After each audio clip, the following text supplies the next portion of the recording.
This is Frankly MSP, where managed service providers get real. Hey, and welcome to episode 11 of Frankly MSP, the podcast for managed service providers who want to boost their productivity, efficiency, and profitability. I'm your host, Jennifer Tribe. The future seems like a murky place, a place where you never quite know what will happen. As an MSP, you're faced almost daily with a barrage of information about how your landscape is changing. The industry you operate in is changing. New entrants, increased competition, consolidation.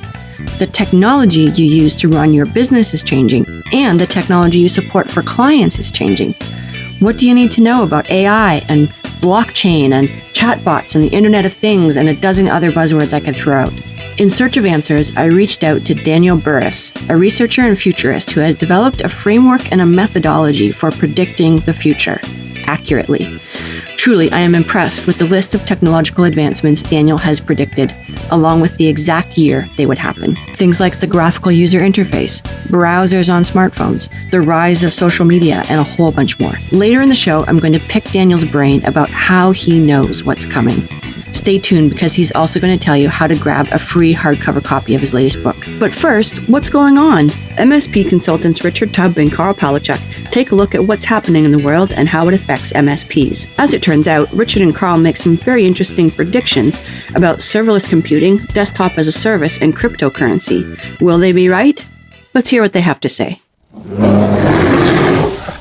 You're listening to Frankly MSP, brought to you by Avik Networks. Hi everyone, Richard Tubb at home here in Newcastle upon Tyne in the northeast of England, and I'm joined today by Karl Palachuk, who's also at home, but the other side of the world in Sacramento, California. So what's been going on, Karl? What's happening? I have been quite intrigued by a couple of articles that came out of the channelfutures.com website, and there's a new term that appeared on the scene. It's called serverless computing or serverless architecture. It's very interesting because I sometimes feel like I've been talking about this cloud thing for about 10 years. And now everybody's writing these articles like MSPs have to deal with this and MSPs have to worry about this. Yeah. So, okay, what is serverless computing? Because for me, it sounds just like the cloud, but is there some difference there or is it just a new buzzword? I do think it is a new buzzword for something that's existed for a long, long time. In my roadshow, I talked about how you could have a server on site, a physical server, or you could have a server in the cloud. So you could say, have a server that is hosted at Amazon or Microsoft or somewhere else. And that really could be a physical server, or it could be a virtual server, or you could sell, in the case of email, you could sell hosted Exchange mailboxes. So again, there is a server somewhere, but all we care about is, does the mailbox work? Does the domain get the email and can I send and receive? So as we move further away from having to actually deal with the physical computer, we get more into that virtual type environment. So a serverless architecture is one in which I, even as the technician, don't have to care about the hardware that's underneath it. I run a service. I can execute code against the Azure cloud without having to pay for a SQL server. I can literally turn on my code, run it, turn it off, pay for those 6 minutes, and not have to worry about any of the hardware or what's underneath it, or even the level of software that's underneath it. So that's the concept of serverless, is we move further and further away from us having to deal with any of the actual technology that's going on underneath it. Got it. Now, at the risk of sounding dumb, Karl, which is not a huge stretch for me, that doesn't sound too much different to the cloud. So what are we actually talking about here, serverless computing? Is it a platform such as Azure that you can load software onto? How, in layman's terms, how would it differ from the cloud? Well, see, this is the beautiful thing. The more that you think of it simply as, I want my service, whatever it is, to do this thing, the more you begin to speak in terms of serverless architecture. It is very much like what we used to call the cloud, or what we do call the cloud. But today, for example, if you were getting into the managed service business, I would recommend that you do not install servers into people's offices as a first choice. In fact, I would recommend you do it as a last choice. And the next level would be, I would recommend that you don't install virtual servers in the cloud unless you absolutely have to. You can buy Exchange mailboxes without having to have any of the responsibility for what goes on underneath. Now, if you buy a hosted Exchange mailbox from Cousin Larry's Pretty Good hosting service, well, you might have some problems. But if you buy it from Azure or Amazon or Rackspace, you won't have any problems. What this article and some related articles talk about in terms of the managed service providers is there's a fear that we're going to be out of a business because we're not putting servers in people's back rooms anymore. That literally has been the siren call for 10 years, right? And we're still in business.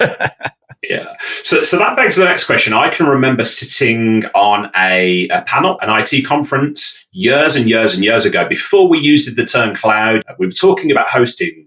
And I spoke to the audience and I said, look, servers are going away, servers are going to disappear. And I was roundly booed by the audience and mocked by my fellow speakers. And of course, what happened in the future, it all came to pass. So definitely not dismissing the idea of serverless. But the question is going to come up, of course, how does this affect MSPs? How can managed service providers add value to the serverless computing platforms now? That is the key question. It's how do you add value? I would get used to using the term governance. You have to take responsibility for what the overall architecture looks like. Microsoft would love for you to sell only their services and have one dashboard for everything, and life is perfect. But realistically, you are going to get email from one provider and storage from another provider and antivirus from one and spam filtering from another. And you as the MSP need to be responsible for that. The client needs to understand that that really is a pretty complex set of things that you're trying to make them all work together. You got to document it. You got to manage it. And any one of those things might have glitches on any given day. And you're going to be responsible for that. It's also the case that almost nothing is going to change inside the client's office at the desktop level for a long time. As good as we are at having email hosted in the cloud, hosted desktops just have not performed as well as promised. I think that the driverless car is going to show up before the true hosted cloud-based desktop is perfected. Wow, bold prediction. And of course, the great thing about a prediction like that is if you're right, everybody will remember you for it. And if you're wrong, nobody will remember you for it. So, but bottom line here is MSPs need to be aware of serverless computing as well as the cloud. They are two different things. Well, yes. And if you think about like what's changed in the Microsoft partner community, it used to be product focused. You would become certified on server or workstation or administration or Active Directory. And now all of the certifications have moved to programming.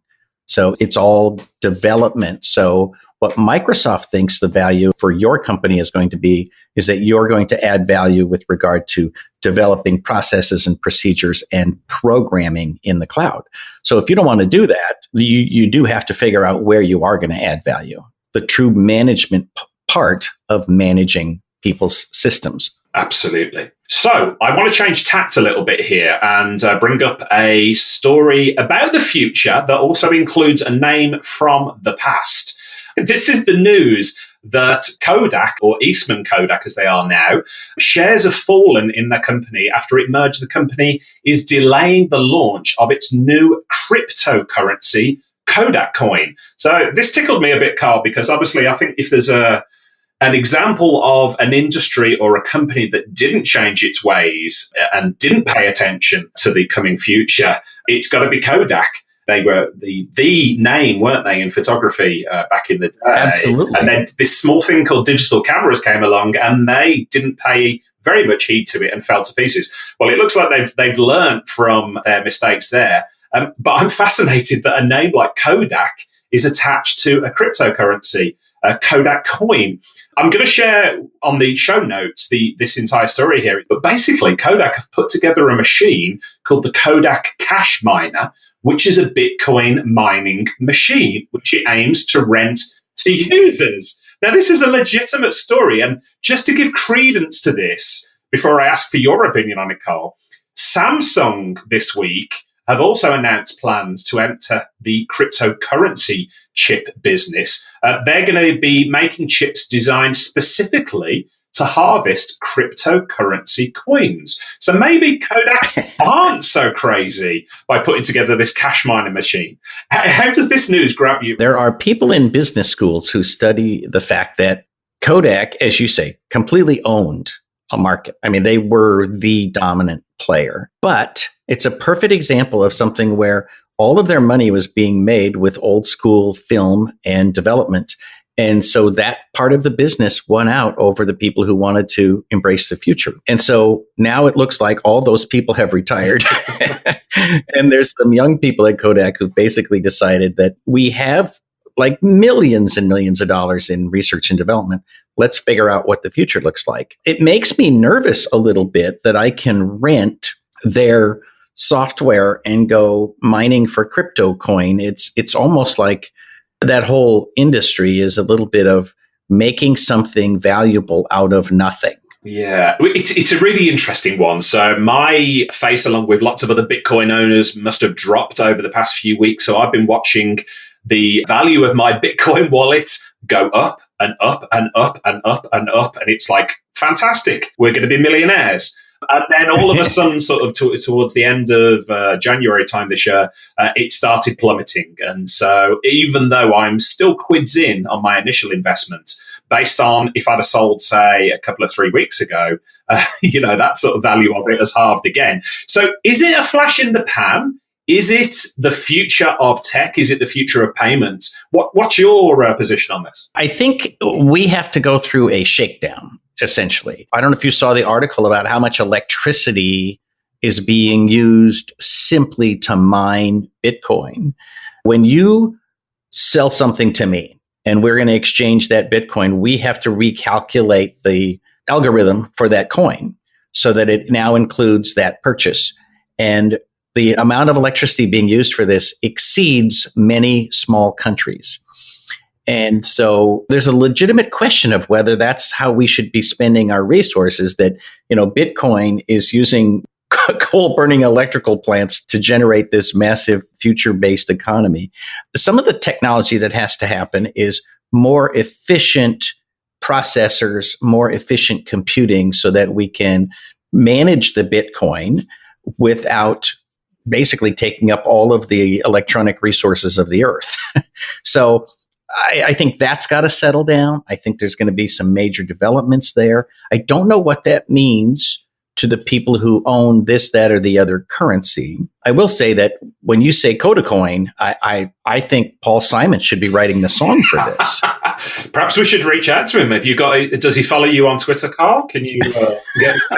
I'm sure he does not. So I guess just to bring this back to the start of our conversation, the reason I mentioned this, apart from I think it's quite a funny story to hear a blast from the past like Kodak getting involved in cryptocurrency, to bring it all back to what's important to MSPs here. I told the story of being on stage and pretty much being roundly booed for talking about hosted computing all those many years ago. It looked like it was going to be a flash in the pan. It wasn't. It genuinely massively affected MSPs. Now we're talking about serverless computing. And of course, most MSPs wish things could just slow down a little bit and stay as they are. That's not going to happen. Serverless computing is the next thing that MSPs need to be aware of. So I guess when it comes to cryptocurrencies, it's also worth being aware that even if you dismiss it all and think it's a flash in the pan, people like Kodak and people like Samsung getting into it suggest that that's not the case at all. Yes, but again, it's one of those things where we have to go through these bumps, but I do think it's here to stay. Well, we'll keep an eye on this. I'm sure there's going to be plenty more cryptocurrency stories this year. And it sounds to me as though you started off 2018 with the buzzword of the year for MSPs, serverless computing. So we'll probably have many, many more stories on that. But let's draw a line under it for now. That's what's going on. Thank you, Karl Palachuk, for joining me. And we'll look forward to speaking to you next time. You're listening to Frankly MSP. I'll put links to the articles and resources Carl and Richard discussed in today's show notes at avik.com/franklymsp/011. Now we come to my interview with Futurist and New York Times bestselling author Daniel Burrus. In this interview, Daniel tells you how to get a free copy of his latest book, The Anticipatory Organization. Sadly, this offer is only available to listeners in the US. Sorry to everyone else. But if you are in the US, I highly recommend you grab the book. And by the way, there is no expiry date on his offer, so it doesn't matter when you are listening to this, you can still claim your free book from Daniel. In The Anticipatory Organization and in his earlier book, Flash Foresight, Daniel outlines how he goes about predicting the future. He goes over the difference between hard trends and soft trends, which you'll hear him talk about in today's interview, the 7 triggers that can help you peer down the road ahead, and the 8 pathways of technological advancement. Well worth reading. Earlier in this episode, you heard Richard say how some MSPs wish things would stop changing so quickly. As you'll hear from Daniel, you're out of luck on that score.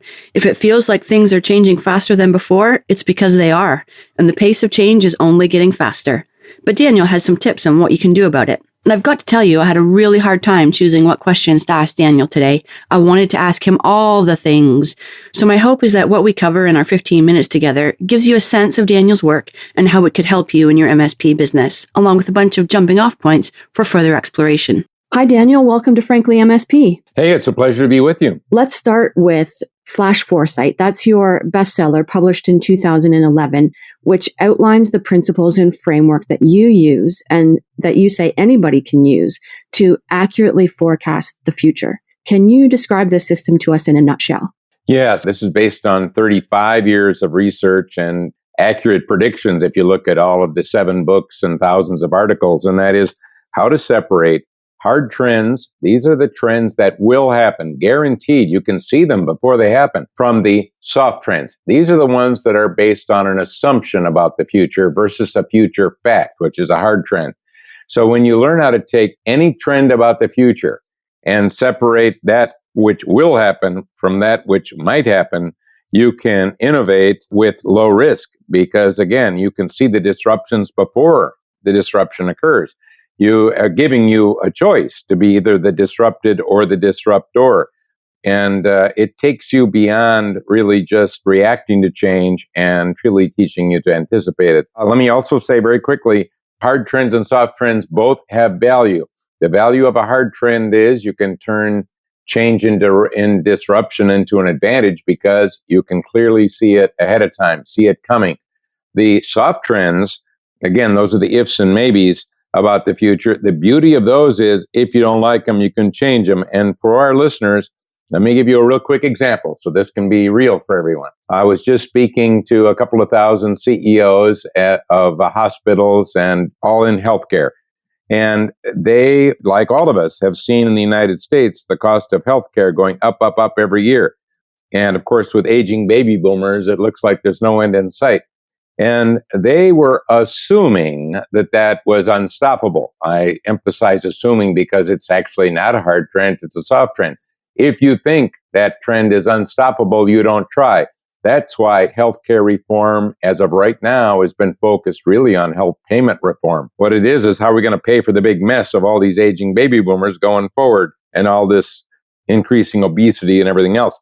But when you start realizing that actually you can change that, and let me give you some technologies that could do that, since we have a lot of people listening to this that understand technology. If we used, for example, virtualization and cloud and other technologies to not just change but transform purchasing, logistics, and supply chain just within all the hospitals in the US, you could flush billions, with a B, not millions, billions of waste out of the system. Another quick one, if we used blockchain to take a disconnected healthcare ecosystem and brought transparency and trust and higher security using blockchain, you would realize in a hospital you're paying $20 for an aspirin, and you wouldn't, the price would come down because now we have transparency and we would end up with lower costs. In your book, Flash Foresight, you wrote, "We're at the dawn of a technology-driven transformation that will make the changes we've experienced over the past 25 years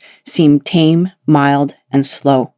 So that was written maybe 6-7 years ago. How would you update that statement for today? This is a good point to mention that. I have my 7th book that just came out a couple of months ago, It takes everything in Flash Foresight and operationalizes it, shows you how to make it happen within your company to accelerate growth and innovation and transform your results.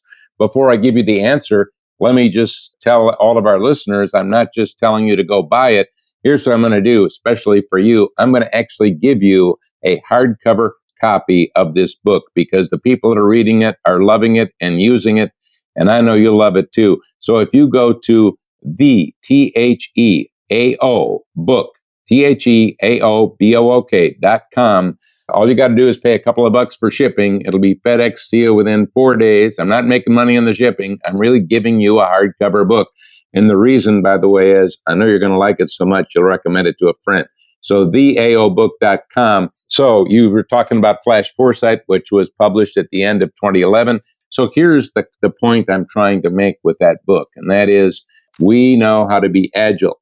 And every company's been working at being agile. But remember, agility is reacting quickly after a disruption occurs, after a problem occurs. And because we're experiencing exponentially growing technology-driven change is accelerating. So if all you're doing is reacting fast, you have less value from being agile every year. What I'm doing is teaching a new competency, and that is how to be anticipatory and how to predict problems before you have them. So you can pre-solve them instead of waiting until you have them and reacting quickly. How to anticipate cyber risks before you have them instead of trying to react quickly after you've been hacked. How to predict the disruptions that will disrupt you as a IT service provider, because you're going to get disrupted again and again. And instead of just reacting, I would like you to become the disruptor. You're listening to Frankly MSP. I love that concept you had mentioned. It's not about being proactive anymore. That was a great late 20th century concept, but now it's about being preactive. Yes. So let me add to that. Preactive to a future known event. Because you see, there's a lot we don't know about the future. All right, well, that doesn't empower me. Here's a very important insight I want to share with our listeners. Strategy based on uncertainty has high risk. And people would say, well, the only thing you can be certain about is death and taxes. No, wrong. There's over 500 known cycles that repeat. Weather cycles, sales cycles, biological cycles. Matter of fact, the stock market's going up. Will it go up forever? No, it'll go down. Will it go down forever? No, it'll go back up again. That's cyclical. But there's also linear / exponential changes. Once this happened, it's not a cycle. Once you've got a smartphone, you're not going back to a dumb phone. Once the people in China park their bicycle and get a car, they're not going back to the bike. Actually, you can predict off of that amazing opportunities that will happen, as well as problems that you could pre-solve. So this is a very powerful way to operationalize this and use it as an accelerator. And I love the idea you've also written about, which is this idea of benchmarking the future instead of current best practices. Can you tell us more about that and why it's necessary? Yes. And by the way, I don't just write about this stuff. I do it myself. And I've started 6 companies. 5 were profitable in the first year. 4 were national leaders in the first year. And one of the things that I do is I benchmark the future rather than the present. See, when we benchmark best practices, what are we benchmarking? Well, we find out what the very best are doing, and then we try to do that. Of course, in the meantime, they've moved on to do something even better. In other words, all you're doing is trying to keep up, which is a fool's game. What's the advantage of keeping up? There isn't any. All you're doing is keeping up. What I want to do is jump ahead. But in the past, jumping ahead meant high risk. And I'm saying, well, actually, when you learn how to separate the hard trends from the soft trends, you can jump ahead with low risk. The reason it's a low risk is if it can be done, it will be done. If you don't do it, someone else will. So the risk of not jumping ahead is actually bigger than the risk of staying where you are. So in the IT business, it's easy to feel overwhelmed, I think. Like the ground is always shifting under you and there's always new technologies coming out. And yet you said that this idea that the future is uncertain is kind of killer for people's thinking. Can you explain that? Yes, there is obviously a lot that you can't predict. There is uncertainty out there. The trouble is we think everything is uncertain. And what I'm doing is saying you're really powered by what you can be certain about. For example, after 4G and 5G, is that it? No, we're going to have 6G followed by 7G. I've been, ever since 1G, been accurately predicting exactly when we'll get 2, 3, 4, 5, and now 6 and 7, and when they'll come out. I show you how to do that accurately. You can do that. It's not that hard. It's following a curve that's very predictable. Take a look at the cloud. And the first use of the cloud was for storage. Now I don't have to store all this stuff. But now what are we doing? We're making it an intelligent cloud. And a lot of people are making mistakes about AI right now. You mentioned AI. I've got a futurist on the line with me here. I think I would be remiss if I didn't ask the burning question that everyone wants to know. What's going to happen with the robots? Are we all going to lose our jobs? Are the machines going to take over? That's a really important question. I'm just now writing about and speaking about new concept I'll throw out right now to all of us. I call it symbiotic computing. It's what we're doing with AI going forward. What symbiosis is in the natural world is you've got two creatures that are different creatures, but they can't live without each other. That's what's going to be happening as we go forward. Here's what I mean by that. Right now, IBM supercomputer Watson knows more about oncology than any individual oncologist. So let's say you know someone that has cancer, heaven forbid, right now. I'm going to give you three choices. You can have A, really good oncologist for that person. B, no human doctor of any kind, just Watson. Or C, a really good oncologist that has access to Watson. That's symbiotic computing. You see, right now, supercomputers and AI can look at an X-ray or an MRI, and they can see more detail than any radiologist.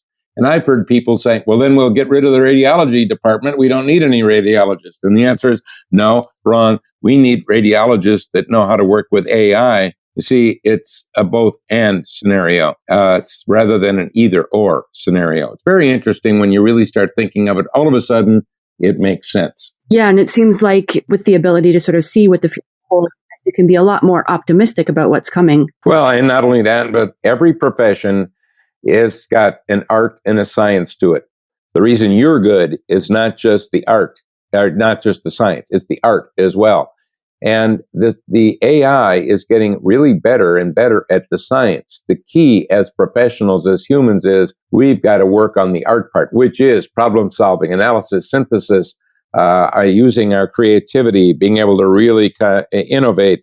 And remember, we live in a technical world, but don't forget, we live in a world of humans. And it's really still going to all be about relationships. And then you get back to honesty, integrity, trust, and things like that. So, we haven't got rid of the human part of this whole world equation either. Well, thank you so much, Daniel, for the offer of the hardcover book that you're giving to everyone who's listening to this. I will put that URL in our show notes as well. What's one thing you want managed service providers to take away from our conversation today if they could only remember one thing? You will not be able to react fast enough, no matter how agile you are. And the key is, how do you increase your relevancy? And the way to do that is to go beyond just agility and reacting and start becoming anticipatory, learning how to identify the hard trends. So other than reading the book, here's what I'd like you to do. Here's a specific action. I'd like you to take 1 hour a week. Why? It's doable. You can do 1 hour a week. Mark it in your calendar as opportunity management, because if you don't, you'll just be putting out another fire in crisis managing. And in that hour, I want you to unplug from the present. Don't think about the present. Don't think about all the problems you're dealing with, all your customers. Instead, I want you to think about your future, because that's where you're going to spend the rest of your life. That's where you're going to make the rest of your money. And in that hour, I want you to ask yourself, what am I certain about?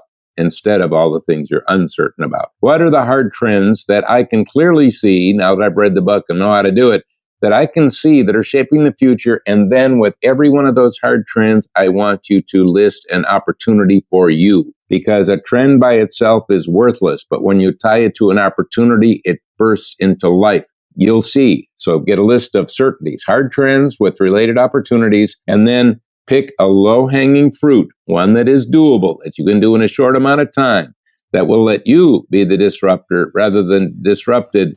And you know what? You're going to get hooked on this because you will find rapid growth in front of you. Amazing. Thank you so much for joining us today. Thank you. My pleasure. That was futurist Daniel Burrus, author of Flash Foresight and the Anticipatory Organization. I'll put links to those books, including the link for claiming your free copy of the Anticipatory Organization, in today's show notes at avik.com/franklymsp/011. I'll also put links to Daniel's blog and his website and other resources in case you want to check those out. And I recommend you do. There's a lot of gold in there. And that's a wrap. Remember to subscribe to Frankly MSP in iTunes, Stitcher, or your favorite podcast app to make sure you get every new episode as it drops. Next episode, I talk to MSP Josh Weiss about how to move your relationships with clients from that of technician to business advisor. Till next time, this is Jennifer Tribe. Thanks for listening. Frankly MSP, brought to you by Avik Networks, the most efficient and profitable way to manage your clients' networks.